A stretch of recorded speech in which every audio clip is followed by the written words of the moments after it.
But that's too conspiracy, you know what I mean?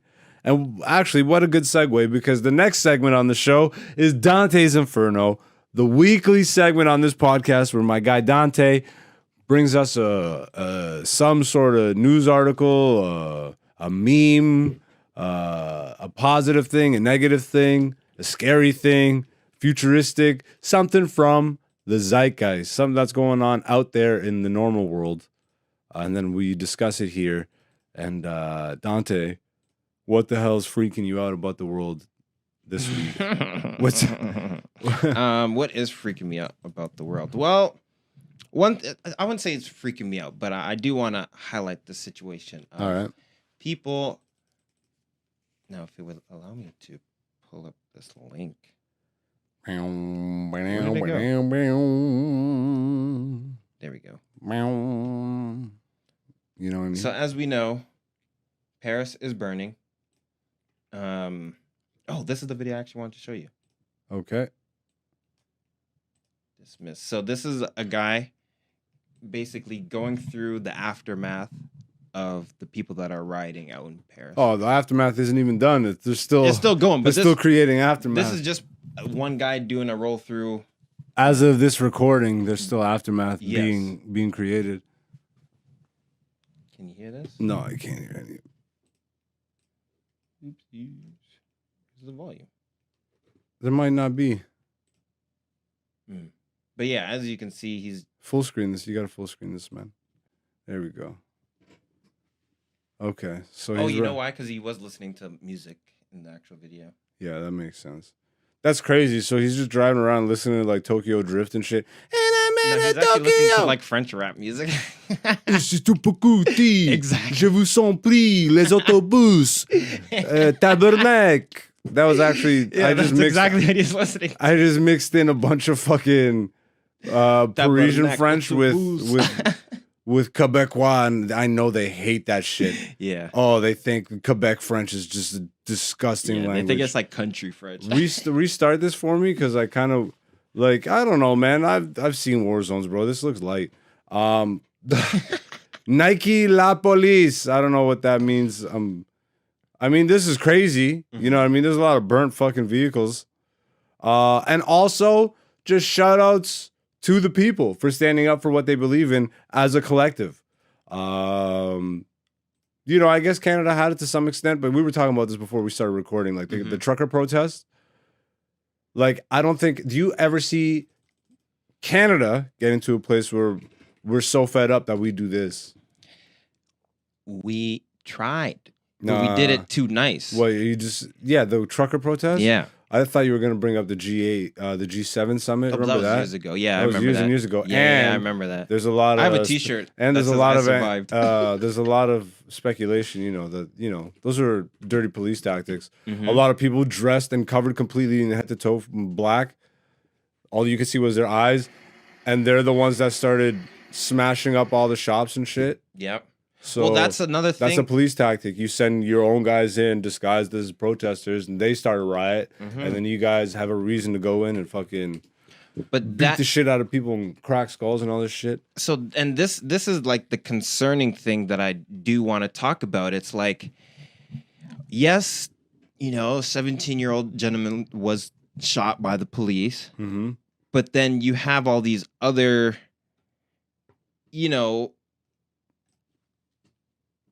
like just people that are hopping, like bandwagoners, basically, that are hopping on this terrible situation to be like, oh, well, let's burn down a library. Yeah, of course. Or let's, like, I'm looking for the video, but like they're burning down libraries. And and that's what, like, protesters aren't going after libraries. For what reason? It doesn't make sense. Yeah. Obviously I'm generalizing. I'm not really jumping into protests. I'm not really burning shit in the streets, but from what I find, I'm like, if you look throughout history, it's not usually the people that burn the libraries down. It's usually the governments. Yes. Like the Library of Alexandria and shit. It's like, hey man, let's get rid of the knowledge. Yeah. And Let's get rid of the history. Let's get rid of historical evidence. Yeah. But yeah, I don't see why you would burn down a library strategically. Like, what the hell does that do? Unless the building itself was something that Well, yeah, it's supposed to. So it was like their largest library in that particular like city.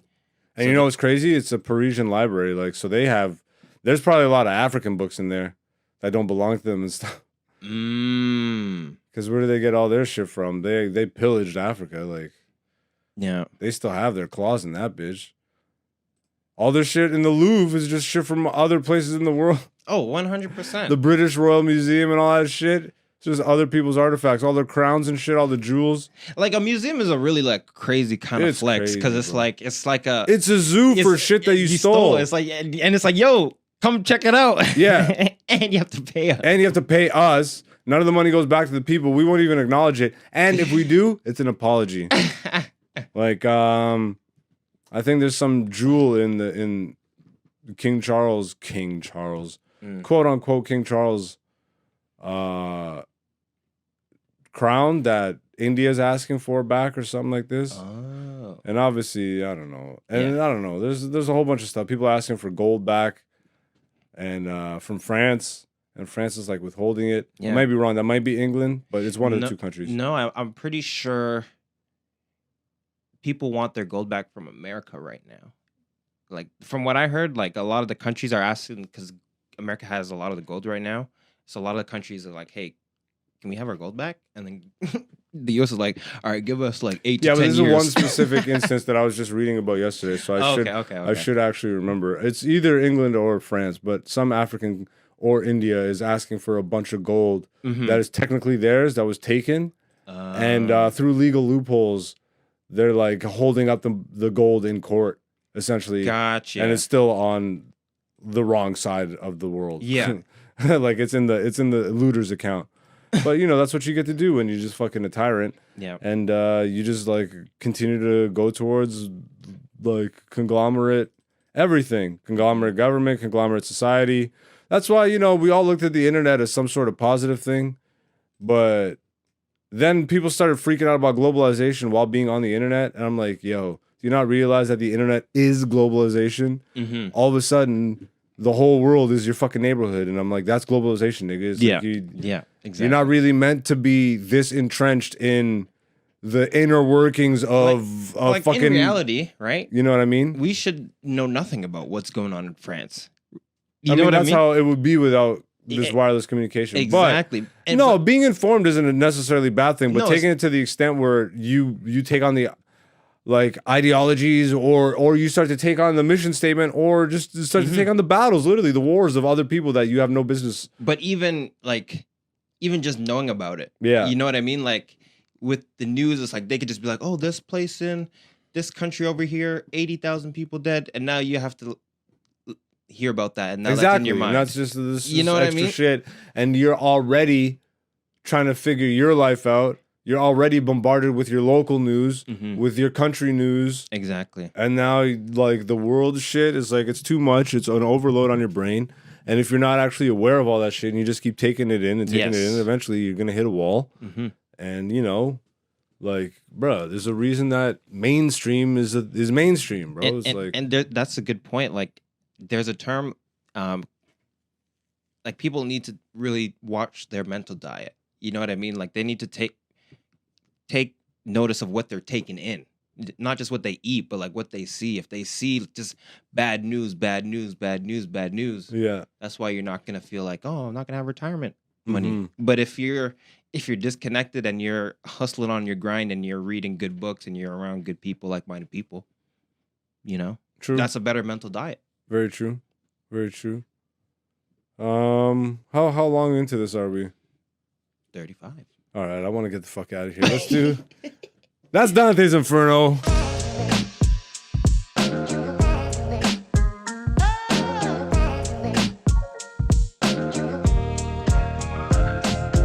What's up, beautiful people? Thank you for watching this. If you like that, make sure you hit the subscribe button and the notification button. We got new podcast episodes every Wednesday, comedy clips and segment clips throughout the week. Follow me. I'm AKA Black Zeus on all social media. Dante is Person1Prod. And, you know, stay beautiful. Peace, peace.